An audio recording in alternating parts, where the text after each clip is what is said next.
স্বস্তিতে ফিরছে জনজীবন, পাম্পের তেলের দীর্ঘ লাইন অনেকটাই উধাও। রাজধানী ঢাকা থেকে খান আখতারের ক্যামেরায় ও ইফতেখারের প্রতিবেদনে থাকছে বিস্তারিত। রাজধানীর ফিলিং স্টেশনগুলোতে গত কয়েক মাস ধরে চলমান জ্বালানি তেলের সেই পরিচিত দীর্ঘ লাইন এখন অনেকটাই উধাও। ঘন্টার পর ঘন্টা রোদে পড়ে বা রাতের পর রাত জেগে তেলের জন্য অপেক্ষার যে দুঃসহ চিত্র নগরবাসী দেখেছে, তাতে বেশ আমূল পরিবর্তন এসেছে। সরকারের ডিজিটাল ফুয়েল পাস ব্যবস্থার প্রবর্তন, সরবরাহ বৃদ্ধি, তেলের নতুন মূল্য নির্ধারণ এবং বৃষ্টিপাতের পর গতকাল সোমবার ও আজ মঙ্গলবার রাজধানীর অধিকাংশ পাম্পে ফিরেছে শৃঙ্খলা ও স্বস্তি।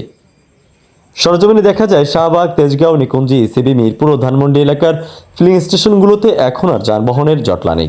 তেলের জন্য অপেক্ষার সময় 10 ঘন্টা থেকে কমে এসেছে 30 থেকে 40 মিনিটে। বসুন্ধরার একটি বেসরকারি প্রতিষ্ঠানের গাড়ি চালক শামসুর রহমান গত সপ্তাহে মাটিকাটার সেনাবাহিনী পরিচালিত সুমাত্রা ফিলিং স্টেশনে 10 ঘন্টা অপেক্ষা করে তেল নিয়েছিলেন। তবে সোমবার সকাল থেকে সেই একই পাম্পে তেল নিতে এসে তার অভিজ্ঞতা ছিল সম্পূর্ণ ভিন্ন। মাত্র আধা ঘন্টায় মিলেছে তেল। জ্বালানি খাতে শৃঙ্খলা ফেরাতে সরকারের সবচেয়ে কার্যকর পদক্ষেপ হিসেবে দেখা হচ্ছে কিউআর কোড ভিত্তিক ফুয়েল পাস বিডি সিস্টেমকে।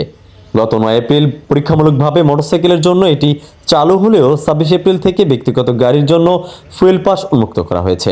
বর্তমানে রাজধানীর 18টি প্রধান পাম্প সহ ঢাকার 11টি পাম্পে এই সিস্টেমের মাধ্যমে তেল বিতরণ বাধ্যতামূলক করা হয়েছে।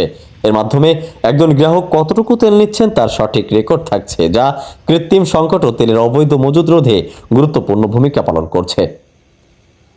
শেখ আলী আকবর, গাংচিল টিভি ডেস্ক রিপোর্ট।